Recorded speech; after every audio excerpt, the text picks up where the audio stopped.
Hey guys, and welcome back to EQ Planes, and today I thought I'd like to make a video recapping Lynx's history and time in the Canadian aviation marketplace. With Lynx being a Calgary-based airline, I have followed them pretty closely throughout their entire existence. I was also able to participate in their inaugural flight, which is definitely one of the most memorable flights I've ever taken. So naturally, it was quite sad to see them close down operations on February the 26th of 2024, less than 2 years after their inaugural flight. But now with that being said, let's go back to the start and see where Lynx began. The story of Lynx Air actually starts back as far as 2006, under the company name of New Air Tours. At the time, they were planning to launch an airline under the low-cost carrier model, much like Lynx would end up being in the future. However, after a few years of development, the airline would decide to start up as a charter op rather than as a scheduled service. They would also rebrand to Enerjet and start up service in October of 2008 as a Calgary-based airline. In the coming years, they would receive various charter work both in North America and Europe, with scheduled airlines like Air Transit, Sunwing, and Transavia, along with oil and gas companies like Suncor for workforce transportation.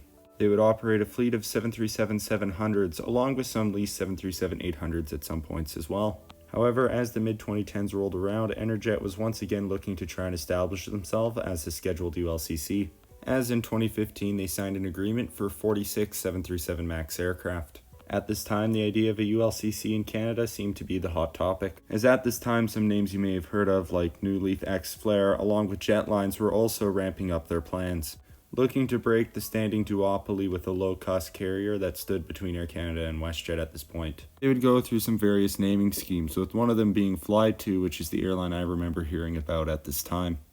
In the end, though, none of those names would end up coming to fruition, and in 2017, Enerjet retired their 737-700s and ended their charter services. However, they would continue working behind the scenes to make their ULCC a reality, as in 2018 they announced, among other investors, that they had attracted Indigo Partners, which is a big investor in other low-cost airlines like Frontier and Wizz Air. We're hoping to start operations in 2019, but with an all 737 MAX fleet on order, unfortunately with the groundings that wasn't able to happen.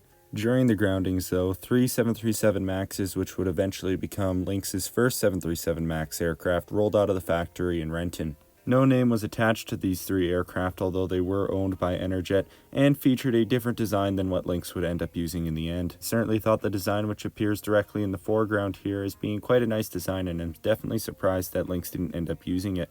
During the 737 MAX's groundings, the COVID pandemic would also occur, which also most certainly helped to push their startup date further back.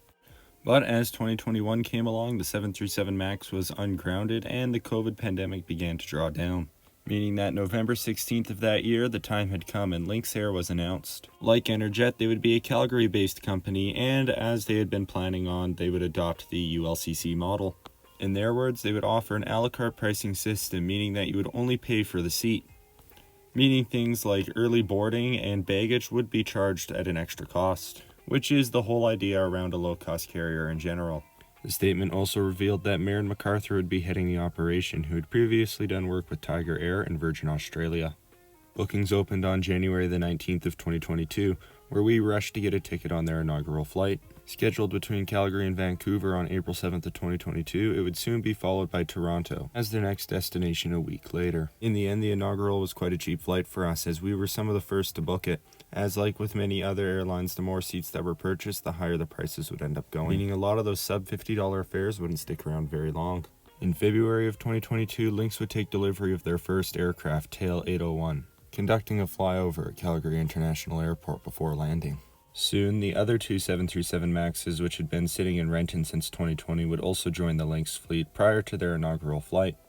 That flight would happen on schedule with no further delay to their operational start. That day, the public also got their first look at the interior that would feature on most of Lynx's aircraft. As to be expected with an ultra-low-cost carrier, the seats were very bare bones. They featured no in-seat power and were notably quite slimline, and also featured very small tray tables. Another thing of note is what appeared to be a custom carpet patterning for Lynx, which stood out quite nicely. However, this interior would not feature on quite a few of Lynx's aircraft, which I'll go into further detail about later on. We would also get an idea of what the Lynx service would look like this day as well. In this respect, Lynx was quite unique, even when compared with other low-cost airlines, as they really didn't offer any service at all. The only thing offered was a free water service, and you were encouraged to bring your own food on board.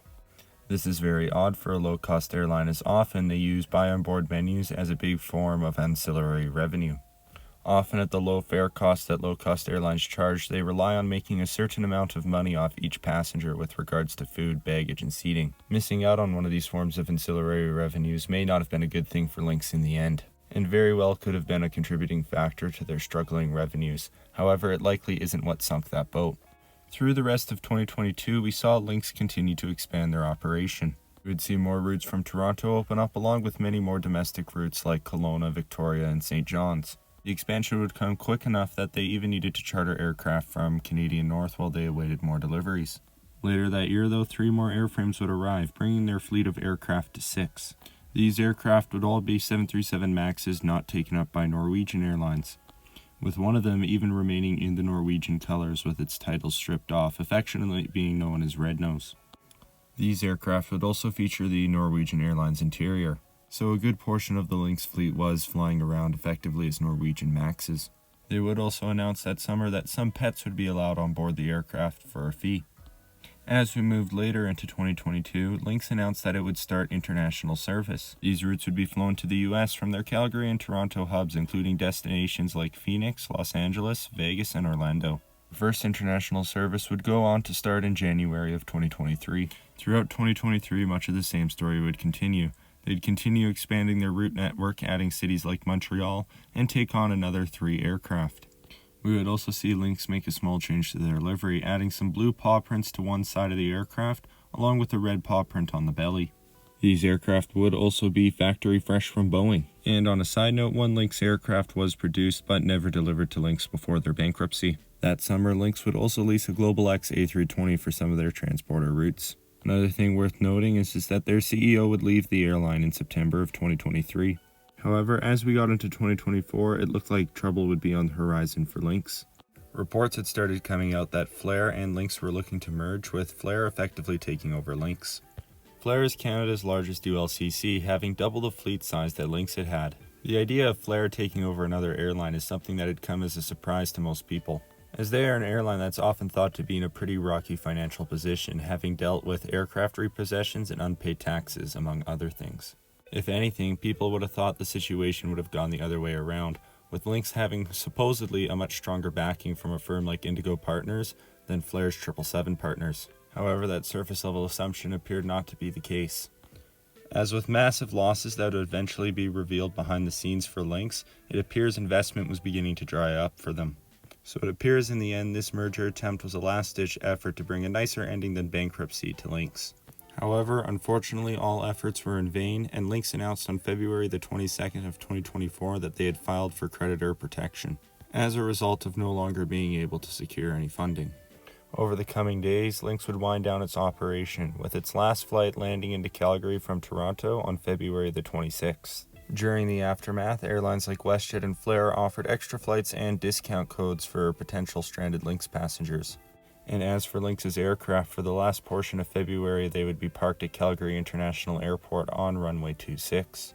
As for refunds, people were urged to reach out to their credit card providers. However, personally, we had a flight booked with Lynx between Calgary and Phoenix, and we did receive a refund directly from them and were able to book onto another airline. Then finally, on February 29th, Lynx's aircraft left Calgary for Tucson, where the aircraft will wait to be leased off to other airlines. Now, with all that being said, you may be wondering why Lynx had such troubles financially. In my eyes, it largely boils down to 2 factors, that being an overabundance of capacity in the Canadian market right now, along with the general difficulties of operating a ULCC in Canada. Currently, the Canadian marketplace has an abundance of competition for its size. Canada only has a population of 40 million people, which is roughly the same amount of people as the state of California. Airlines like Lynx, Flair, Porter, and Jetlines have expanded rapidly within Canada, growing at what some might say would be an unsustainable rate, flushing seats into the market. They also still have to compete with Westjet and Air Canada, which are by far Canada's biggest and most established airlines. This oversaturated market can be a very tough place for a new carrier to navigate. And on top of that, Canada is a notoriously hard place for ULCCs to operate, as on top of our population being small, it is spread out very far. It is quite unlike Europe, where successful low-cost airlines can funnel large amounts of people between 2 high-density cities that are very close together. On top of that, high airport improvement fees and strict foreign ownership laws exacerbate these problems even further by eating away at margins and making it harder to raise funds. It's for these reasons that Lynx has been added to the long list of failed Canadian low-cost airlines. But nonetheless, it will be sad to see them go, as for the aforementioned reasons, air travel in Canada can be quite expensive, and I'll definitely miss the days of paying $50 for a flight between Calgary and Kelowna. Anyways, with all that being said, I'd like to say my heart goes out to all those who may have lost their jobs in this ordeal, and thank you guys for watching. Hope to see you guys back next time.